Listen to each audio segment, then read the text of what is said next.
Sir उठा के चले, हमें हंस के विदा कर मां। लाल हैं हम तेरे, याद करना हमें, ढोल ताश बजा कर मां। We are simply here to pay our respect to those soldiers who laid down their lives in 1965 war. 1965 is an epoch-making event in the annals of India's military history. Exemplary courage, devotion, patriotism that was displayed by our armed forces, each section of armed forces, an outstanding political leadership displayed by our then Prime Minister Lal Bahadur Shastri ji had helped the nation to win the fight against our enemies. The nation forever will remember those, especially the soldiers of Haryana, who laid down their life in 1965 war at the altar of our mother. मैं colonel L Bakshi हूँ। मैंने 65 war में हिस्सा लिया था। मेरी battalion जो है वो 13 पंजाब है। हमें ऑर्डर मिला था और हम उस टाइम पे गुरदासपुर में थे। हमें ऑर्डर मिला था कि हमें शायद इंटरनेशनल बॉर्डर क्रॉस करना पड़ेगा 4 और 5 सितंबर 65 की रात को। तो हम गुरदासपुर से मूव के अमृतसर आए। अमृतसर फिर हमने जीटी रोड को पकड़ा और हमने 4 और 5 की रात को हमने वहां से अटैक कर दिया, इंटरनेशनल बॉर्डर क्रॉस कर लिया।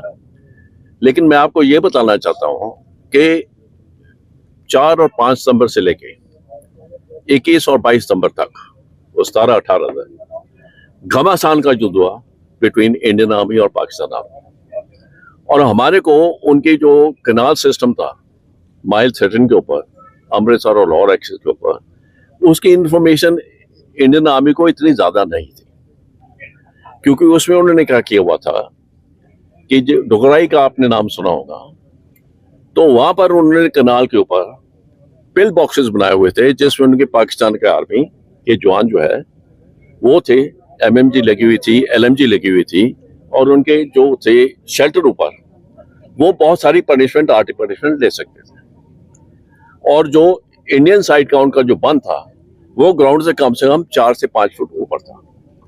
और 1000 गज आगे उनका जो एरिया था वो उसमें कोई वेजिटेशन नहीं थी, कोई खेती नहीं थी, उनका कोई वहां पर गांव नहीं था, ताकि जो फील्ड ऑफ फायर है उनका वो बड़ा क्लियर हो वेपन के साथ। तो हमें ऑर्डर मिला कि हमने इसको कैप्चर करना है, ब्रिज को, और इनकी जो वहां पर पिल बॉक्सेस है इनको क्लियर करना है।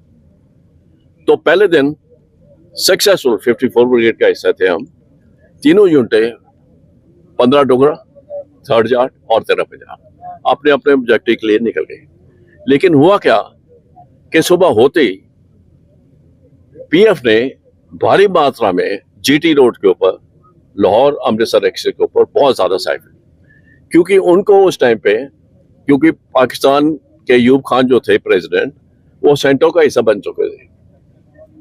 वहां पर उनको वेस्टर्न से कंट्री से बहुत सारी मदद मिली थी। उनको पैटर्न टैंक मिले थे, सेबर जेट मिले थे, 104 स्टार फाइटर मिले थे, और उनके मुकाबले हमारे पास उस टाइम पे नेट से हमारे पास इतनी वायु शक्ति तो, और हमारे पायलट जो बहुत ज्यादा ट्रेंड थे, लेकिन फिर भी आर्मामेंट के लास्ट एयरफोर्स में वो हमसे थोड़ा सा आगे थे।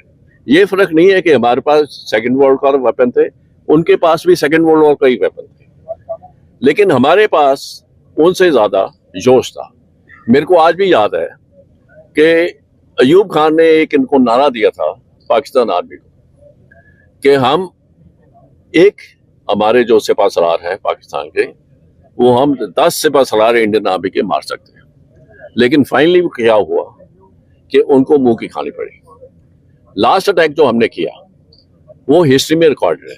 लास्ट अटैक हमारी यूनिट ने किया था डोगराई इछुगल ब्रिज के ऊपर, और हमें ऑर्डर मिला था अपने ब्रिगेड कमांडर से कि आपने फ्रंटल अटैक करना। नो, फ्रंटल अटैक का मतलब क्या है? फ्रंटल अटैक का मतलब है कि दुश्मन जो है वो वेल ग्राउंडेड है, उसको प्रोटेक्शन मिली हुई है, उसके पास वेपन है, लेकिन आपके ग्राउंड के ऊपर आप चल रहे हो सीधा एक्सटेंडेड लाइन में, मतलब आपकी पोजीशन जो है कि फिगर 11 टारगेट होता है फौज में, आप फिगर 11 टारगेट की तरह थे। तो हमारा जो टाइम था डी टाइम वो 12 बजे था। बहुत से आर्टी फायरिंग हुई बंद के ऊपर, उनकी इशुगर कनार के ऊपर एडवांस किया हमने, लेकिन क्या किया बदमाशी उन्होंने। मैं उस टाइम पे 12 प्लेटून कमांड कर रहा था डेल्टा कंपनी की, और मैं लेफ्ट मोस्ट साइड में था। तो हम जब 300 गज आगे पहुंचे ऑब्जेक्टिव की तरफ, तो उन्होंने पाकिस्तान ने स्पॉलिंग अटैक कर दिया मेरे को, जो कि हमने रिपल्स कर दिया। रिपल्स करके हम आगे बढ़े, लेकिन हम जब 200 मीटर थे ऑब्जेक्टिव से, हमारे ऊपर बहुत सारी आर्टिलरी फायर होने लगी। तो हमारे लिए कोई गड्ढा नहीं था, ट्रेंच नहीं थी देंगे, तो हम ग्राउंड के ऊपर ही लेट गए। हमने इंतजार किया फर्स्ट लाइट का, जब तक हमारे आर्मर आ गए। आर्मर की हेल्प से फिर हमने कैप्चर किया, और कैप्चर होते ही फिर अगले दिन सीज फायर हो गया। तो ये थी हमारी। अब डिफरेंस जो है आज की डेट में, जो हमने ऑपरेशन सिंदूर लॉन्च किया, डिफरेंस ये है कि देखिए उस टाइम पे पैसन में पाकिस्तान और इंडियन आर्मी के पास सेकेंड वर्ल्ड वॉर के ही वेपन थे, लेकिन उनके पास एक चीज ज्यादा थी कि उनको वेस्टर्न कंट्रीज ने थोड़ी ज्यादा हेल्प कर दी थी, इसलिए थोड़ा सा एज उनके पास था एयरफोर्स के ऊपर। लेकिन जो ग्राउंड आर्मी की है वो पॉसिबली उनके पास एक ही जैसा था, तो सिर्फ उनको थोड़ा सा एज ग्राउंड के ऊपर एयरफोर्स के ऊपर था। लेकिन वो एयरफोर्स हमारे जो पायलट है उनको मैं दाद देता हूँ, सलूट करता हूँ कि उन्होंने उस एज को मिटा दिया, और पाकिस्तान जो है एयरफोर्स ऑल्सो बैठ गई। ऑप सिंदूर में आज की डेट में हमने बड़ी टेक्निकली एडवांसमेंट कर ली है। हमारे पास ब्रह्मो मिसाइल आ गए हैं, उनके पास पाकिस्तान के पास तोड़ नहीं है। और ये मैं आपको बता दूं कि उनका जो आज की डेट में पाकिस्तान के पास एक जहदी एलिमेंट है। पाकिस्तान फौज लड़ती नहीं है, वो क्या करते हैं, ये पहले जहदी को आगे भेजते हैं कि अभी हमने आपको खिलाया, अब जाके मरो, ठीक है। उनका काम है हमारा कि आप क्रॉस करिए, कश्मीर में ज्यादा मारी, कश्मीर उनके पास कभी जाएगा नहीं, वो चाहे पाक का जोर लगा ले, 50 साल और लड़ लें, लेकिन उनको ये कश्मीर में लाला नहीं है। चीजें बहुत सी बदली हो गई हैं, और मैं आपको ये बता दूं कि वे वक्त की बात है, टाइम की बात है, पीओके हमारे पास आएगा, और पाकिस्तान जो है वो पाकिस्तान शायद वो नहा रही मैप के ऊपर जो आज की डेट में। मिग को हमारे पास आए हुए 60 साल हो गए। आप देखिए, आप एक कार लेते हैं, उसका भी एक पीरियड होता है, ठीक है। एक कार आप लेते हो, आपके पास 2 लाख चल जाएगी, लेकिन 10, 12, 15 साल के बाद आप उसको से बेचते हो। तो हमने तो ये मशीन जो है 60 साल चलाई है, ठीक है। हमने बहुत सी इंडोर्समेंट कर ली है। बिग 21 पर भी ऑब्सोलीट हो गए, और वो अभी 23 सितंबर को लास्ट फ्लाइट करके वो अभी रिटायर हो गए। हमारे पास कोई सी जगह आज के दिन में आपके पास राइफल आ गए, आपके पास मिस्ट्रीर है, आपके पास हंटर है, अभी हमारे तेजाज आने वाले हैं, ठीक है। और तेजाज के साथ साथ दूसरी अभी नेगोशिएशन चल रही है कि जो हमने एमका लेने 114, वो अभी सैफरान के साथ चल रहा है। हो सकता है रशिया से भी हम ले लें Su-57, और हमारा जो Su-31 का अपग्रेडेशन चल रहा है वो तो हिंदुस्तान में चल रहा है, तो हमें उसकी चीज की कोई फिक्र नहीं है। और नेवी के लिए भी आप देखेंगे कि हर महीने आपके लिए 1 या 2 शिप आ रहे हैं, ठीक है।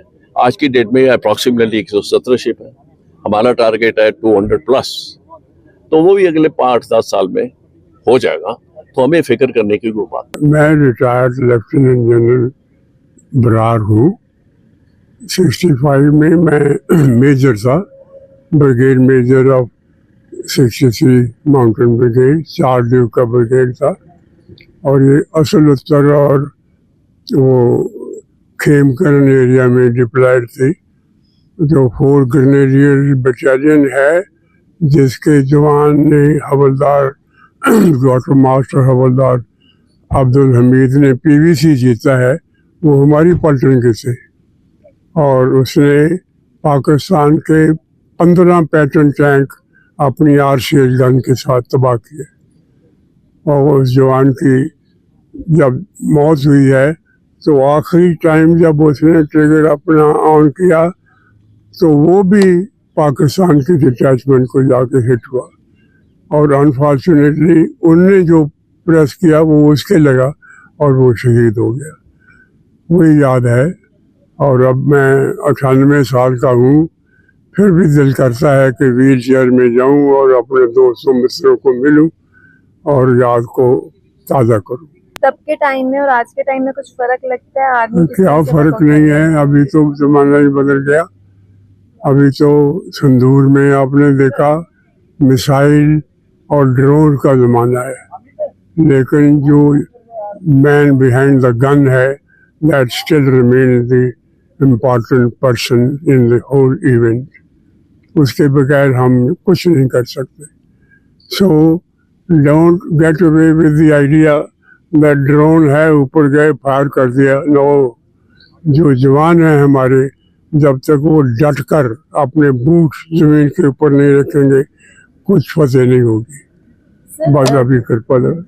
जो अभी आपको तो बहुत बार का है एक्सपीरियंस, तो अभी जो न्यू कमर्स आ रहे हैं या ज्वाइन करना चाहते हैं आर्मी, तो उनके लिए कुछ मैसेज देना चाहेंगे? मैसेज यही है कि धड़ाधड़ फौज में आओ, इसलिए आओ कि पता न लगे कि कहाँ इनको रखना है। और अफसोस ये है कि जो अच्छे पढ़े लिखे बहादुर तकड़े जवान हैं वो फौज में आना नहीं चाहते आजकल। क्यों? क्यों? बहुत लंबा सवाल है, लेकिन ये फैक्ट है। मैं गांव का रहने वाला हूँ, मुझे मालूम है अगर एक आदमी को 12 पास जमात को चपरासी बनाते हैं ना तहसील हेडक्वार्टर में, वो वहाँ जाकर खुश है, फौज में भर्ती होने के लिए तैयार नहीं है। इसका इलाज करना चाहिए गवर्नमेंट को। ऐसा क्यों है? ऐसा क्यों है, ऐसा क्यों है, ये मैं भी सोचता हूँ कि क्यों है, लेकिन सबको पता है क्यों है। मैं कहना नहीं चाहूँगा, सबको पता है क्यों है। Army is not getting it's due respect, I can dare say, as it should. You celebrate Vijay Diwas, it is the army which is celebrating. Have you seen any civilians celebrating and coming to the street and showing their cooperation and support to the army? No. No, only lip service. So who would like to come to a neglected service?